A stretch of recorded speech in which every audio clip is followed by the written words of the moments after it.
ओम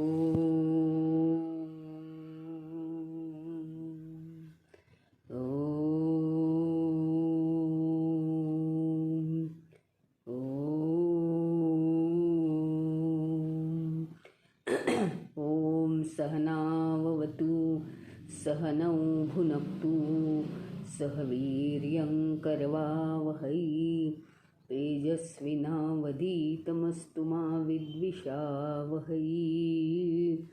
ओम शांति शांति शांति।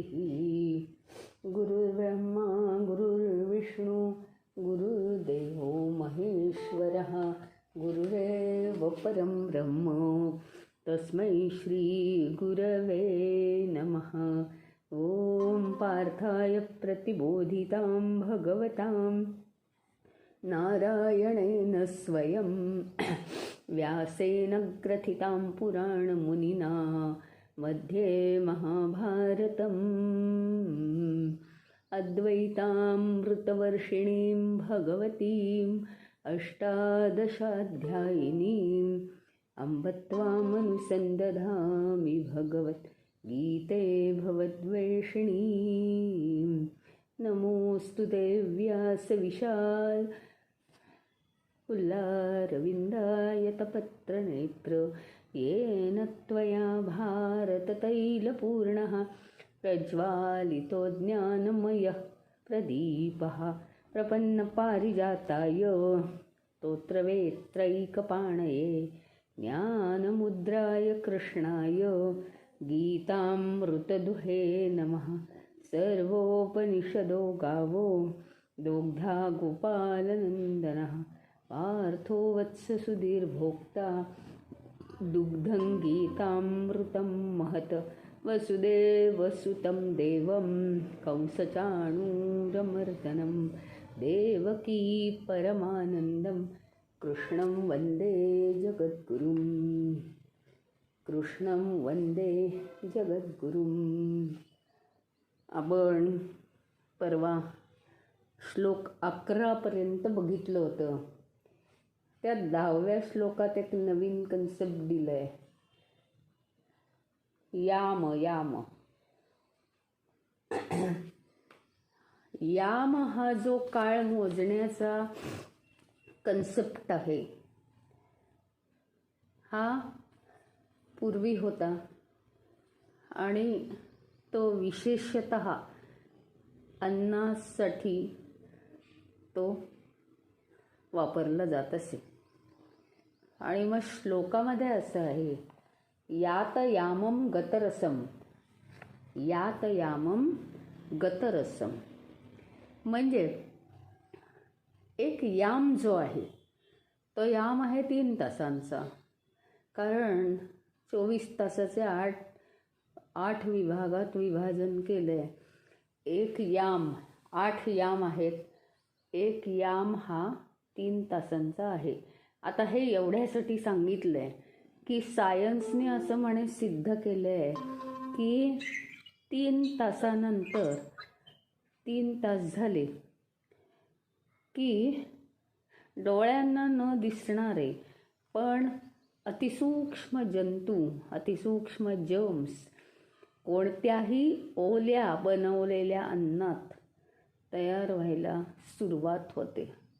आणि आपण तर उलट फ्रीजचं कालच्या भाज्या वगैरे खातो, कालची कणिक मळतो, पण त्या अन्नात 3 तासानंतर जर्म्स बनायला सुरुवात होते.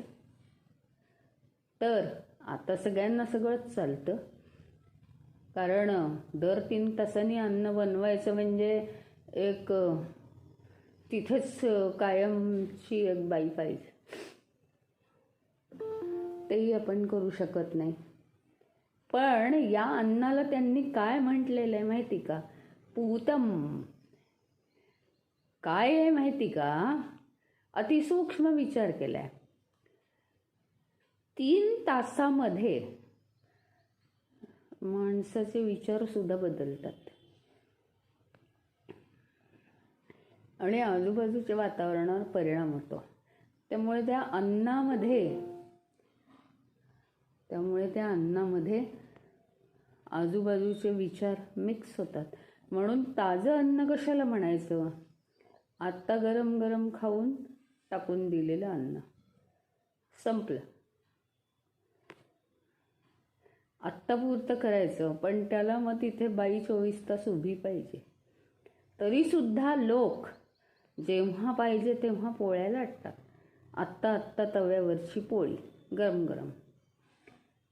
कुकर अगदी जेवायला बसायच्या वेळेस कुकर लावतात आणि गरम गरम भात खातात.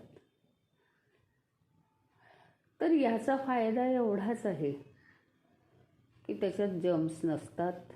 आणि कसे जर्म्स? खरे खरे जर्म्स आणि मानसिक जर्म्स पण नसतात. म्हणजे काय माहिती का, आपल्या काय किंवा इतरांच्या काय सूक्ष्म विचारांचा आजूबाजूला होणारा जो परिणाम आहे तो त्या अन्नामध्ये सुद्धा उतरतो, परिणामकारक ठरतो. आणि म्हणून यात यामम गतरसम, त्याचा रस जायला सुरुवात होते अन्नाचा. ज्या पद्धतीने अन्न सुंदर सुगंधी शिजवलेलं असतं, जे काही आहे त्या पद्धतीने ते राहत नाही. गत रसम, त्यातला रस, शुद्धता, पवित्रता, ताजेपणा, तेजस्विता अन्नाची सगळं जायला सुरुवात होते. गत रसम, गत म्हणजे जाणे. पूतम पर्युषितम, अशुद्ध म्हणजे अशुद्ध होतं ते अन्न, अपवित्र होतं. आणि पर्युषितम, शिळं होतं, शिळं असं समजलं गेलेलं आहे. त्यामुळे जास्त बनवण्याची पद्धतच नव्हती.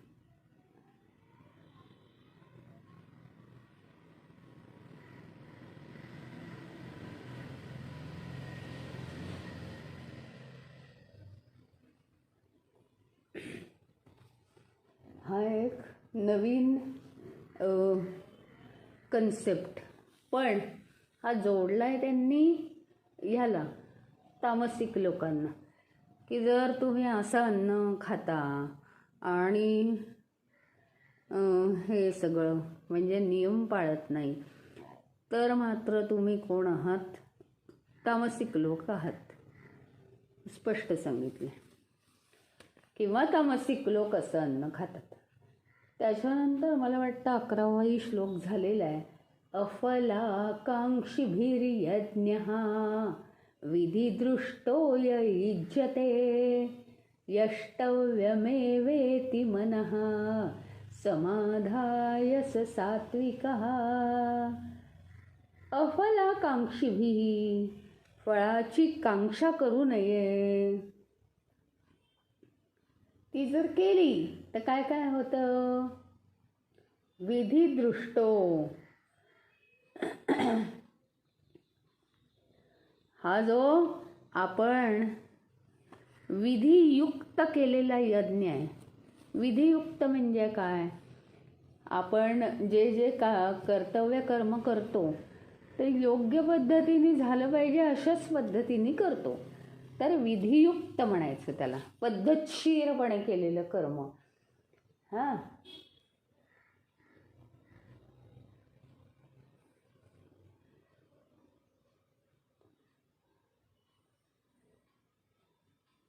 असा जो यज्ञ आहे, शास्त्रविधीने युक्त असलेला यज्ञ म्हणजे आपलं कर्तव्य कर्म आहे. व्यवस्थित यथाव्यम म्हणजे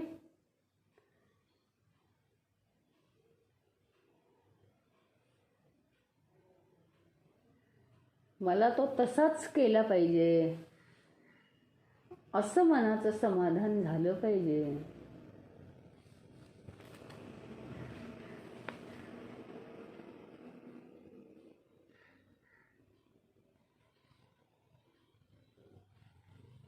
म्हणजे काय आहे माहिती का, शास्त्रविधीयुक्त प्रत्येक कामाची सुद्धा एक पद्धत असते. तुम्ही अगदी रोजची कामं आठवाल तर तसं नाही, परंतु विशिष्ट कर्म. आता कुणाची भूमिका असेल, घरात कोणी आजारी असेल आणि त्याची सेवा करणं, तर ती अशी जी विशिष्ट कर्म एखाद्यावर भूमिका येते, म्हणजे दुसऱ्यांवर येतच नाही असं नाही आहे. आपल्या रोजच्या जीवनात जी काही आपली कर्म आहेत ती आपण शास्त्रविधीनी घालून दिलेल्या नियमानुसार जर केली, पण त्याच्यात एक ॲड केलं, अफलाकांक्षी. कशाची? फळाची आकांक्षा न धरता, फळाची इच्छा न करता. मग तुम्ही म्हणाल मग काय अर्थ आहे, फळ नकोय आम्हाला. आम्हाला फळ केव्हा पाहिजे माहिती आहे? बसून जेव्हा ठरवायचंय. उदाहरणार्थ, परीक्षा आली आहे, परीक्षेचा प्लॅन करायचा आहे मला अभ्यासाचा, या दिवशी हे त्या दिवशी ते. त्या दिवशी मी जर ठरवलं हे की मला ना 90% पाडायचे आणि मग त्या दृष्टीने मी प्लॅन केलेलं आहे. आता हे काय आहे, कर्माविषयी आहे बरं का. मला मोह नाही आहे, मला अजिबात मोह नाही. माझा जो कर्म आहे की परीक्षेचा अभ्यास आणि परीक्षा ह्याच्याविषयी हा सगळा प्लॅन आहे की मला 90% मार्क पाडायचे. आता अभ्यास करत असताना रोज रोज अरे मला 90% मार्क पाड, असं कसं हो, अभ्यास नाही झाला माझा, 90% मार्क पाडायचे. पेपर लिहिताना रोज रोज अरे मला तर 90% मार्क पाडायचे होते, पेपर चांगला नाही गेला, आता काय होणार, आता देवा तूच मला 90% मार्क पाडून दे. असं नाही आहे. शास्त्रविधीने घालून दिलेल्या नियमानुसार यज्ञ करणं, ह्याचा अर्थ त्याचे 3 टप्पे की कर्म बेस्टच करायचं आपल्याला, त्यातनं सुटका नाही, कारण ते ईश्वराचं कर्म आहे. कर्म बेस्टच करायचं. मग ते जर बेस्ट करायचं आहे तर कर्म करण्यापूर्वी त्याचं जे प्लॅन आहे, प्रत्येक कर्माला काही प्लॅन नाही लागत, मला मान्य आहे, पण ज्यावेळी विशेष कर्म करायचं आहे त्याचं जे प्लॅन आहे, फंक्शन असेल एखादं, काही असेल, वाटेल ते असेल, त्या प्लॅनमध्ये आपण सगळं बेस्ट बेस्ट बेस्ट ठरवू शकतो की मला हे मिळवायचे, ते मिळवायचे, ते मिळवायचे, पण मोह नाहीच आहे काही. आता त्या दृष्टीने मी सगळी पावलं सिरियसली उचलणार आहे. आता दुसरा टप्पा, कर्माचा प्लॅन झाला. दुसऱ्या टप्प्यामध्ये प्रत्यक्ष कर्म सुरू झाल्यावर ओनली बी इन प्रेझेंट. मागे पाहायचं नाही, पुढे जायचं नाही, काहीही करायचं नाही. आत्ता काय करायचं एवढंच, फक्त आत्ता काय करायचं आहे मला, जीव तोडून बस. अरे मला तर 90% मार्क हवे होते, नाही नाही नाही नाही नाही, ते तिथे नाही. कर्म चालू झाल्यानंतर नॉट अलाउड. कर्म चालू झाल्यानंतर कर्माच्या फळाची इच्छा अजिबात करायची नाही. कर्म करण्यापूर्वी बेस्ट कर्म करायचं म्हणून सगळं ठरवून टाकायचं. ती इच्छा नव्हे, ती आपली आपण रिस्पॉन्सिबिलिटी समजून ठरवतोय की कर्म कसं झालं पाहिजे. आता कर्म करायला सुरुवात केल्यावर कसलीही अपेक्षा नाही, फक्त कर्म करणं चालू आहे. याला म्हणतात यज्ञ आणि याला म्हणतात आहुती देणं. केवळ कर्म करायचं आणि ते झाल्यानंतर तिसरा टप्पा असा आहे की मला काय फळ पाहिजे आठवायचं सुद्धा नाही. कर्म संपलं, कर्माबरोबर त्याची फळं गेली. भूतकाळ विसरायचा, कारण ते कर्म मी कोणावर उपकार करायसाठी केलेलं नाही आहे. आता जे रिझल्ट्स येतील ते येतील. अभ्यास करायचा 30%चा, इच्छा करायची 60%ची, रडत बसायचं. Not allowed. जे झालं ते झालं. Everything is acceptable. सगळं मला सगळ्याचा स्वीकार आहे. बस कर्म झाल्यावर अजिबात त्याच्या फळाची अपेक्षा करायची नाही.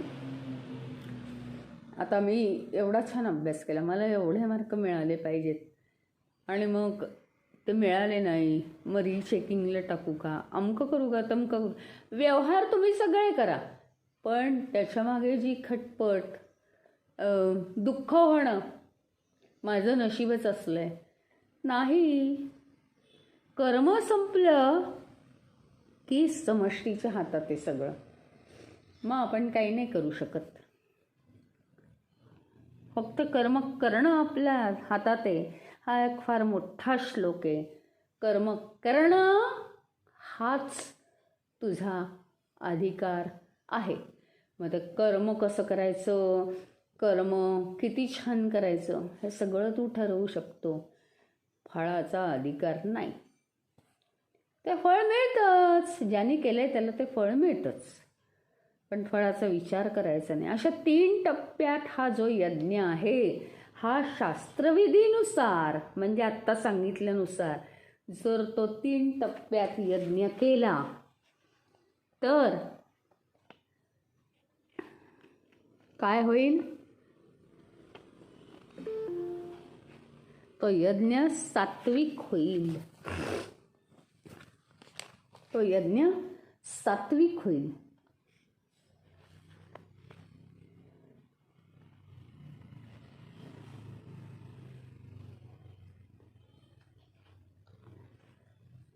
फळाची इच्छा अजिबात केली नाही पाहिजे. कधी कर्म करताना आणि कर्म झाल्यानंतर फळाची इच्छा करायची नाही.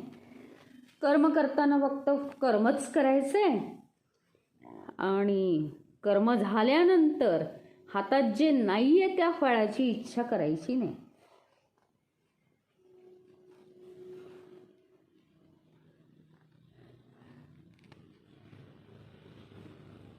त्याच्यामध्ये आपली शक्ती खूप खर्च होते, झीज होते.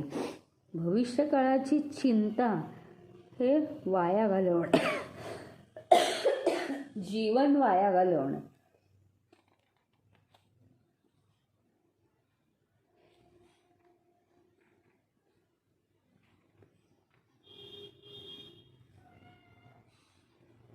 बाकी आपण सगळं बघितलेलंच आहे की कर्म 2 प्रकारची जी करायला नको आहेत, काम्य आणि निषिद्ध म्हणजे अशुद्ध.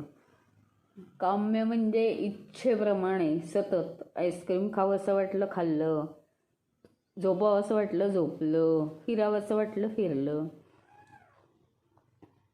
हे नको आहेत, काम्य कर्म नको आहे. आणि 2 प्रकारची कर्म नेहमी करावी, नित्य आणि नैमित्तिक. नित्य कर्म, नैमित्तिक कर्म टाळू नये. जे समोर येईल ते केलंच पाहिजे. शास्त्रविधीचं पालन केलं पाहिजे.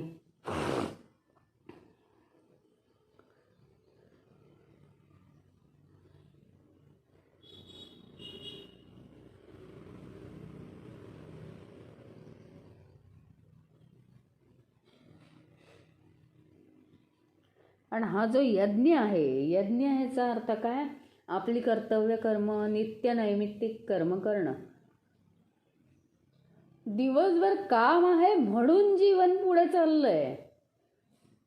नाही तर काय केलं असतं लोकांकडे जेव्हा आपण राहायला जातो पाहुणे म्हणून, का मजा येते का फारशी? थोडंसं बाहेर फिरू तेव्हा मजा येते. आपल्याला वाटतं की आपल्याला आराम मिळेल. तसं नसतं. आराम शरीराला मिळतो, मनाला आराम नको असतो, ते कंटाळतं.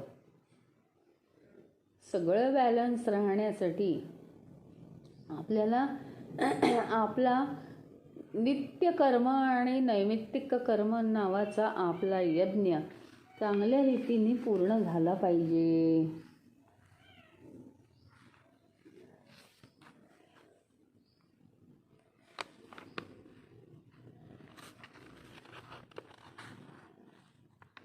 12व्या श्लोकात म्हणतात,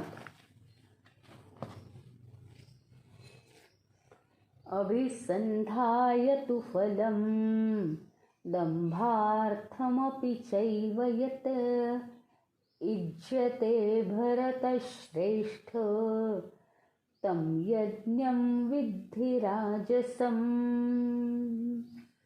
अभिसंधाय तु फलं. फलम अभिसंधाय.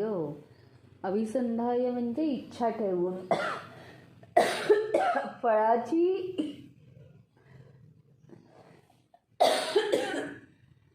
फळाची इच्छा ठेवून, मनामध्ये फळाची इच्छा ठेवून जर कर्म केलं तर ते दंभ केल्यासारखं होतं. दंभ.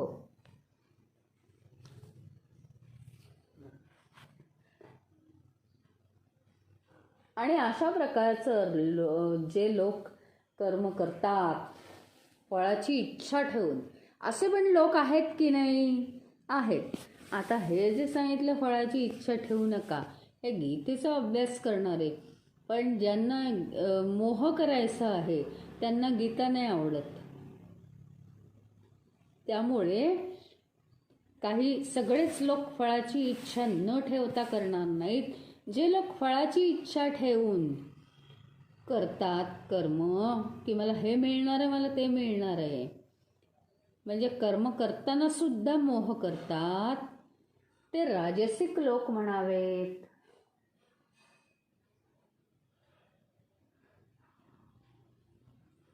असे बरेच लोक आहेत. सारखं ते रिपीट होतं.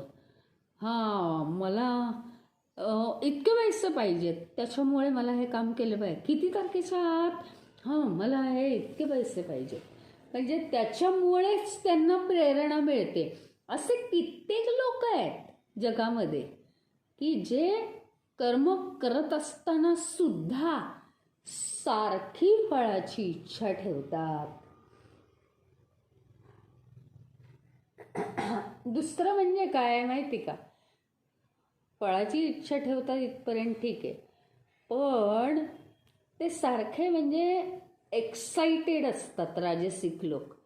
त्यामुळे एकतर फळाची इच्छा ठेवतील, नाहीतर मला मिळेल की नाही पण, मला मिळेल की नाही पण, इतके प्रयत्न नाही तर केलेले वाया, असं करून सुद्धा त्यांची मनाची झीज होते. गॅरंटी नसते त्यांना कसलीच. सात्विक मनुष्य कसं स्थिर असल्यामुळे त्याला अपेक्षा नसते. तो म्हणतो की ठीक आहे, एवढं केलेलं आहे, आता बाकीचं भगवंताची इच्छा, जे मिळेल ते मिळेल. आणि अगदी प्रयत्न केल्यावर मिळतच नाही काही असं नाही आहे, ते मिळतंच.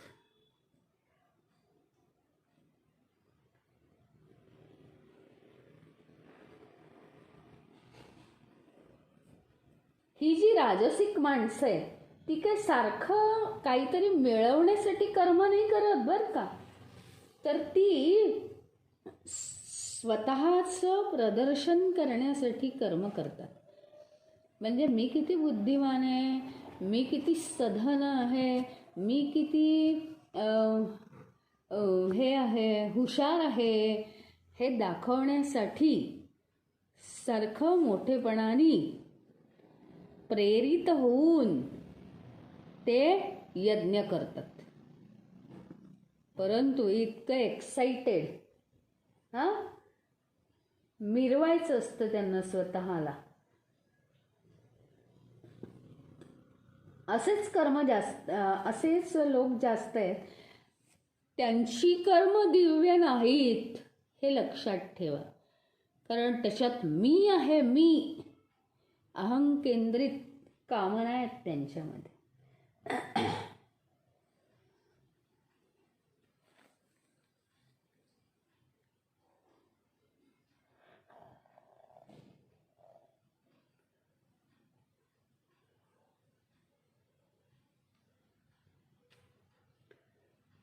ज्यांना विशिष्ट ध्येयाची प्राप्ती असते, मला इतके पैसे कमवायचे आहेत, मला इतक्या वयाच्या आत इतके पैसे कमवायचे आहेत, मला असं असं करायचं आहे, मला जमीन विकत घ्यायची आहे, मला फार्म हाऊस विकत घ्यायचं आहे, असं ज्यांचं असतं विशिष्ट ध्येय, हे ज्यांना गाठायचं असतं आणि त्याची त्यांना काळजी असते, हां,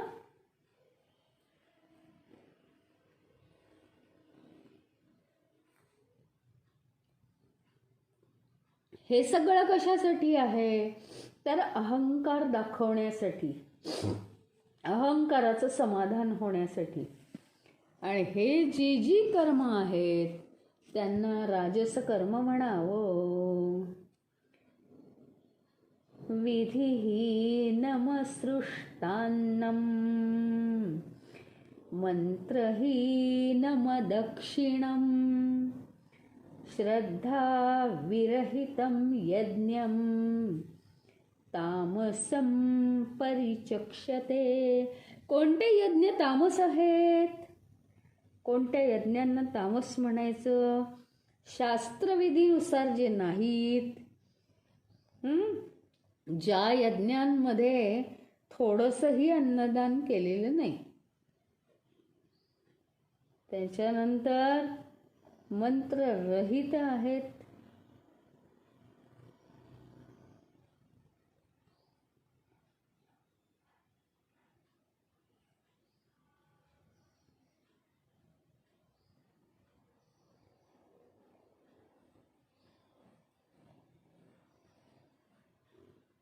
श्रद्धा विरहित आहेत, आणि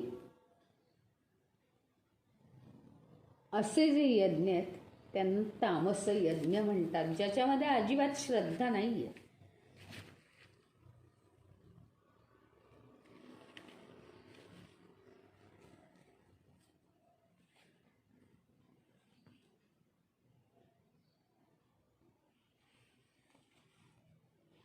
शास्त्रांनी जे नियम घालून दिलेत त्याचं पूर्णपणे उल्लंघन. शास्त्रविधीनुसार वागत नाहीत, पण जरा बरे असतात राजस लोक, ते काहीतरी मिळवतात तरी आरडाओरडा करून.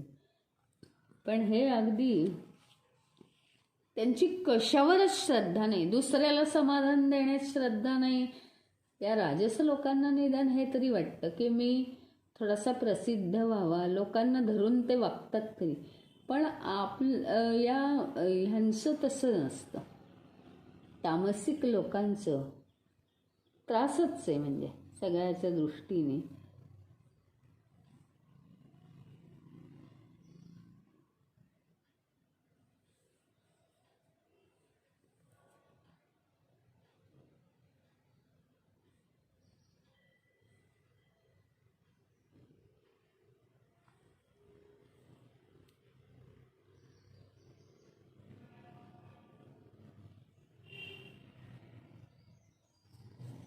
आपल्या मूलभूत गरजा किती? अन्न, वस्त्र, निवारा, हो की नाही?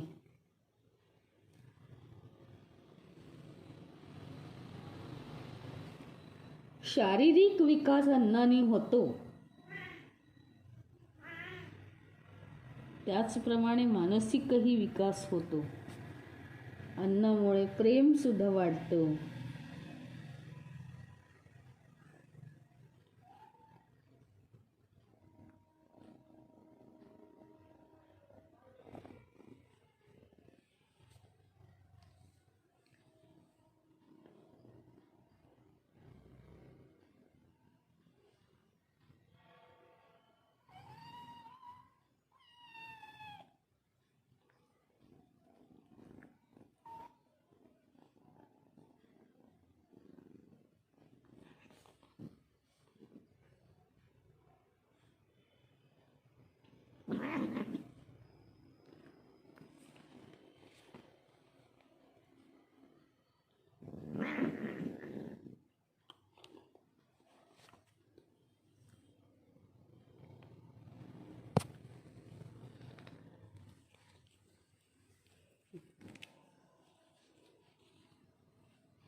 आता पुढे मात्र 14व्या श्लोकापासून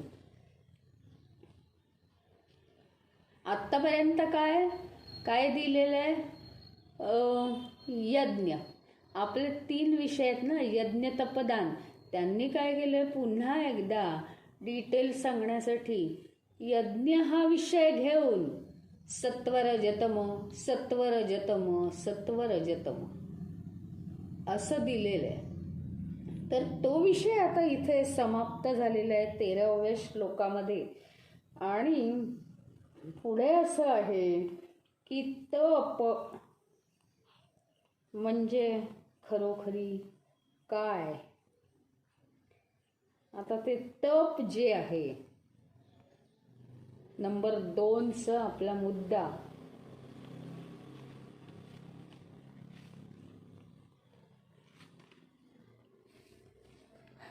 ते आता सांगायला सुरुवात केलेली आहे.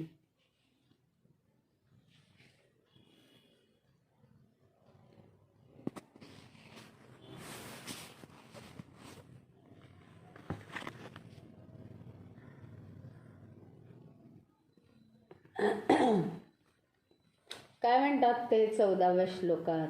देवद्विज गुरु प्राज्ञ पूजनम शौचमार्जवम ब्रह्मचर्यमहिंसा च शरीरम तप उच्यते. काय म्हणतात? देव द्विज, द्विज म्हणजे ब्राह्मण, देव हां, विद्वान आणि गुरु. गुरु प्राज्ञ म्हणजे विद्वान, यांचे पूजन करावं. शुद्धता त्यांची आपण ग्रहण करावी. सरळपणा, ब्रह्मचर्य, अहिंसा हे जे आहे या सर्वांचं, याला शारीरिक तप म्हणतात. तप कशाला म्हणतात? कोणकोणते गुण आले पाहिजेत आपल्यात? पूजन झालं पाहिजे, पूजनीय आपण झालो पाहिजे. दुसरं म्हणजे शुद्धता आली पाहिजे मनाची. त्याच्यानंतर सरळपणा, कन्फ्युजन्स नको आहेत जीवनात, सरळपणा आला पाहिजे. ब्रह्मचर्य, मोह नको. अहिंसा म्हणजे दुसऱ्याचा वाईट सुद्धा विचार आपल्या मनात 2 मिनिटं सुद्धा येता कामा नाहीये.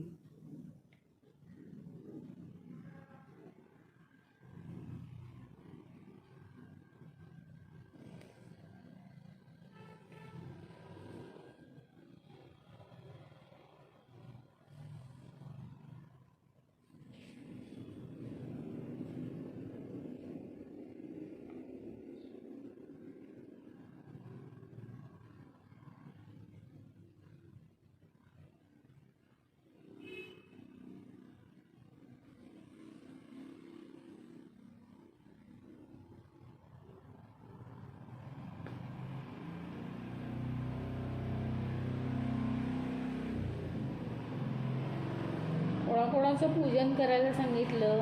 देवाचं पूजन झालं पाहिजे, ब्राह्मणाचं पूजन झालं पाहिजे, गुरु आणि जे लोक यांचा अभ्यास करतात ग्रंथांचा, अशा विद्वानांचं सुद्धा पूजन झालं पाहिजे.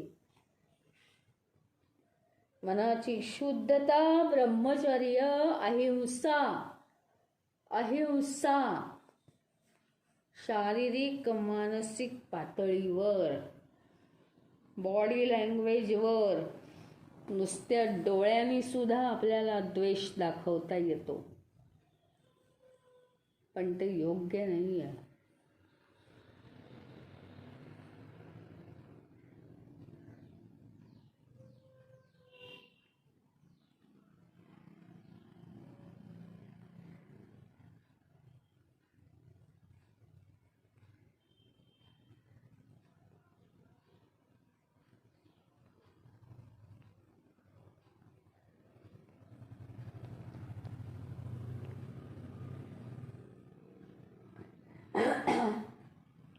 त्या सर्वांचं पूजन करायचं, ब्रह्मचर्य पाळायचं, अहिंसा पाळायची, दुसऱ्यांना शांत करायचं, स्वतः आनंदी राहून लोकांना आनंदी ठेवायचं.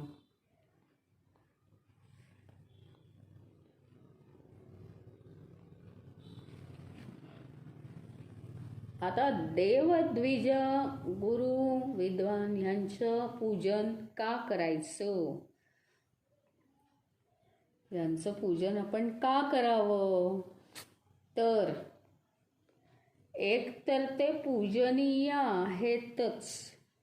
पहिली गोष्ट म्हणजे ते पूजनीय आहेतच, कारण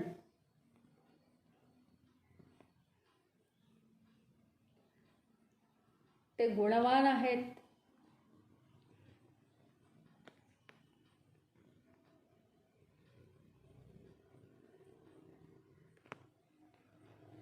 ते गुणवान आहेत,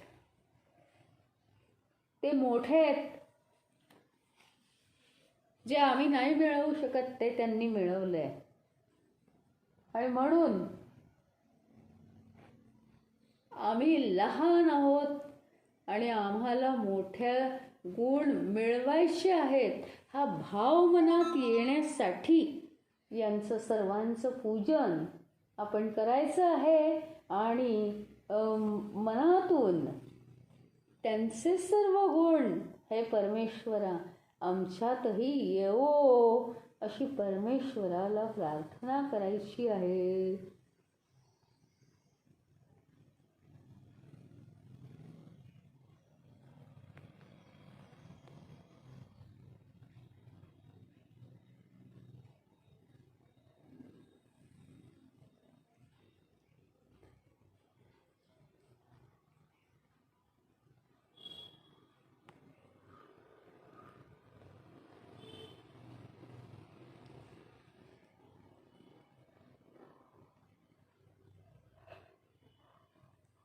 जो स्वतःचा विकास करू इच्छितो त्याला देवदेवतांचं आकर्षण असतं. तो देवदेवतांची पूजा जास्त करतो.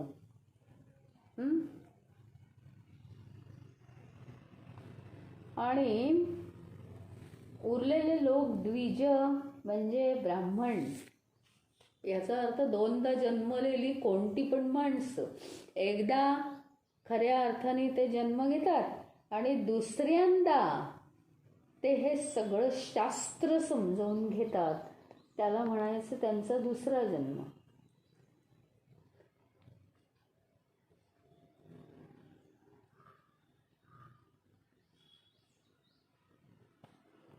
आणि विद्वान सुद्धा बुद्धीच्या साह्याने सगळं प्राप्त करून घेतात.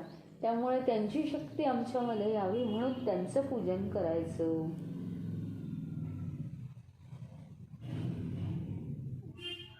ज्यांना आत्मस्वरूपाचा साक्षात्कार होतो तेच द्विज असतात. म्हणजे देहामध्ये राहून देहापासून अलग होता येणारे द्विज म्हणजे दुसऱ्यांदा जन्मलेले.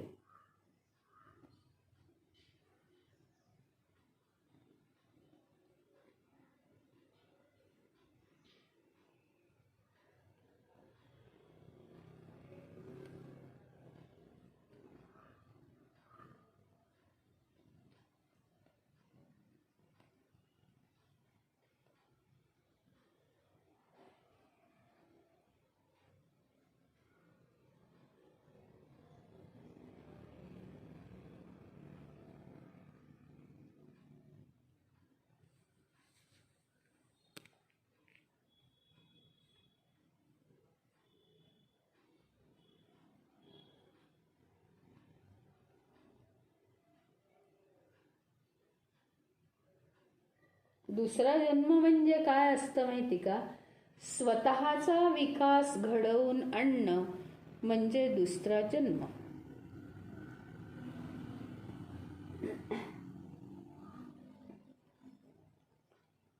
असं जर लक्षात ठेवलं रोजच्या ह्याच्यामध्ये बरं का, तर काय होतं, तर आपला विकास जास्त होईल. कारण मला द्विज व्हायचं आहे असं म्हणायचं आणि एखादं चांगला विकास घडवून आणायचा.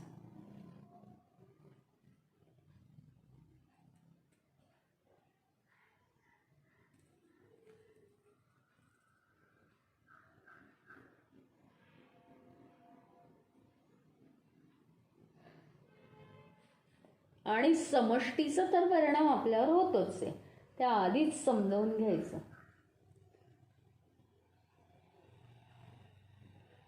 तर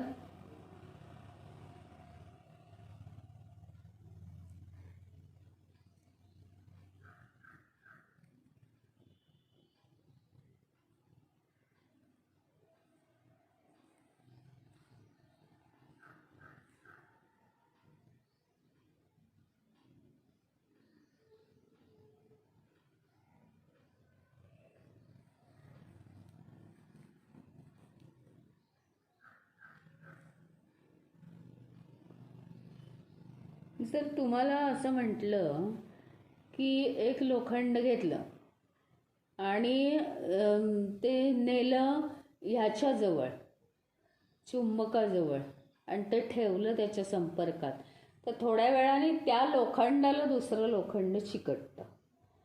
लोखंडामध्ये चुंबकाच्या सानिध्यात राहिल्यामुळे चुंबकत्व येतं. त्याप्रमाणे जर आपण विद्वान गुरु यांची पूजा केली, आणि परमेश्वर तर काही विचारू नका, सर्वश्रेष्ठ आहे तो, त्यांची जर आपण पूजा केली तर त्यांच्यामध्ये त्यांच्याबरोबर राहून राहून राहून राहून आपल्यामध्ये सुद्धा चुंबकत्व प्राप्त होतं. ते आपल्यामध्ये सुद्धा ते मॅग्नेटिझम प्राप्त होतं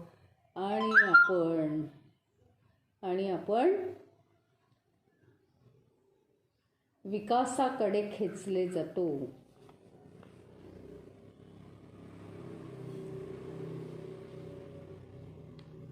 तरी सुद्धा शुद्धता, ब्रह्मचर्य, अहिंसा याच्यावर पुष्कळ बोलण्यासारखं आहे. आपण हा आता टॉपिक जो आहे श्लोक नंबर 14चा, हा बराच मोठा आहे श्लोक. आजची थोडीशी रिव्हिजन करून उद्या पुन्हा हा श्लोक, उरलेलं अनेक मुद्दे आहेत ह्याच्यात, ते आपण घेऊ.